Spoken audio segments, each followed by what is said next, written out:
Hello everyone. My alarm's probably going to go off here in a little bit. Seems to be a routine with me. I get up way before my alarm clock for work and start working on locks and picking. The last time I picked this Mako lock, I took the cylinder out, and when I was putting it back together, I don't know if I got the key pins wrong or what, but the key will go in, but the cylinder won't turn, lock up. And that usually means, I know this from working on challenge locks, that usually means that you've either got a key pin in the wrong position, or if you're doing a challenge lock, it can be your pin stacks are unbalanced. Let's see if I can get some more light over here.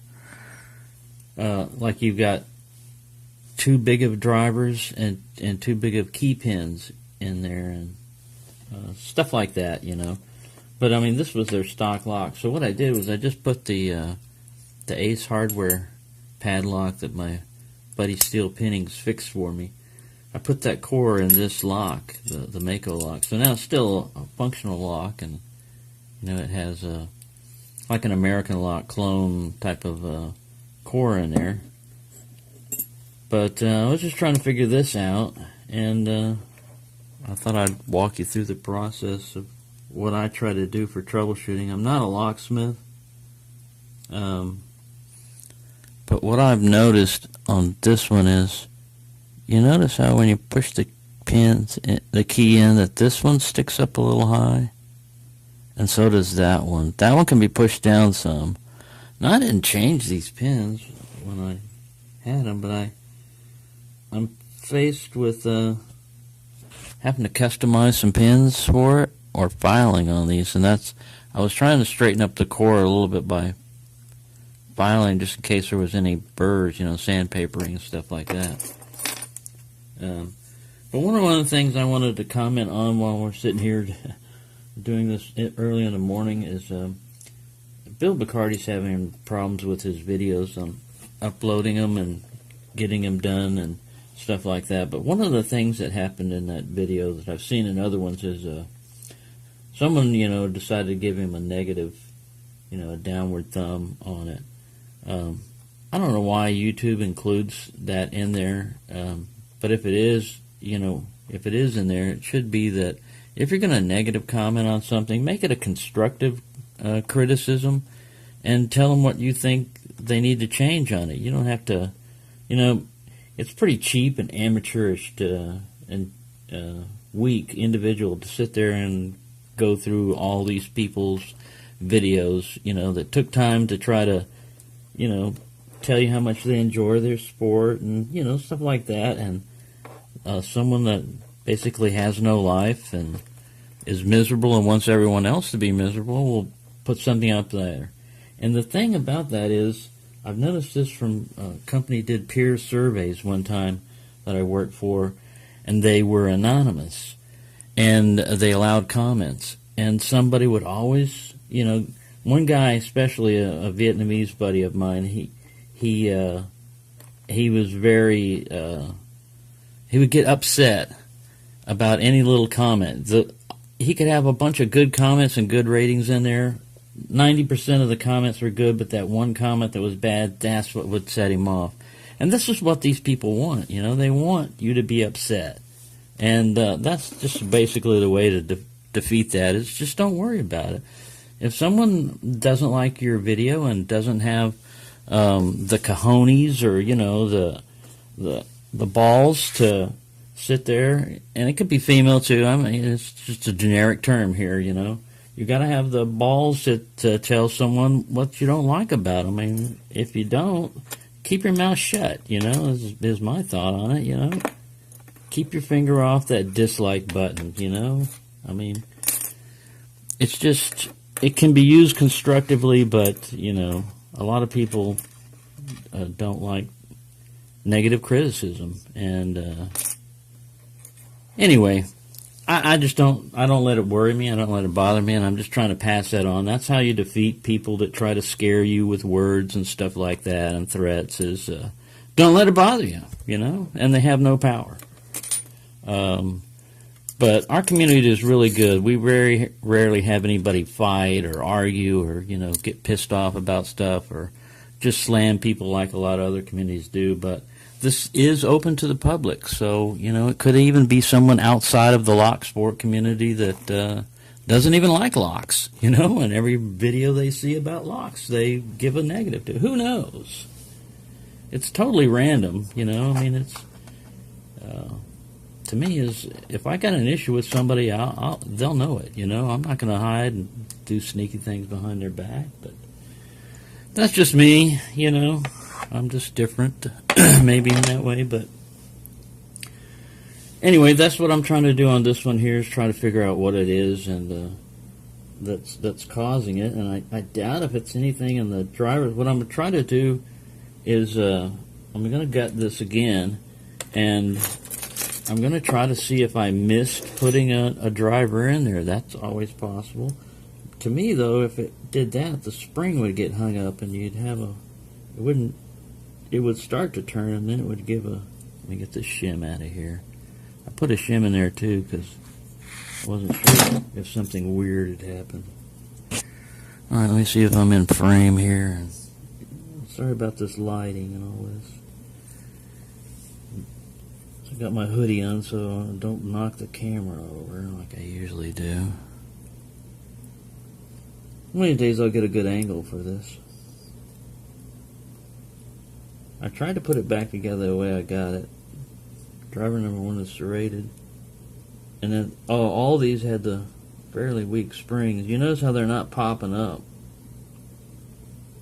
Number 2 is also serrated. Now that one popped up pretty well. Oh, and we see what we've got going on. There is 2. There's a key pin and a driver in position number 2. A spool there. So that's what will prevent it from turning. And that's what I was trying to talk about on challenge locks. If you get a really long design that you want to do, and it's all elaborate and everything. Well, if it gets too long, and that other pin is down there, the pins won't be able to push up out of the way and move the core. So there's our problem, and that's why this thing won't turn. I'm going to have to cut this off pretty soon because the alarm is going to go off and it's going to interrupt the video and everything. But I just wanted to add that, about negative comments and stuff. Sorry, I knew that alarm was coming up, even though I wasn't looking at a clock. Got like an internal clock, but that was my problem. See if I still have a driver over here in slot number 3 that's trying to push up, and position number 3. Let's look at his key pin. Yeah, he's pretty long.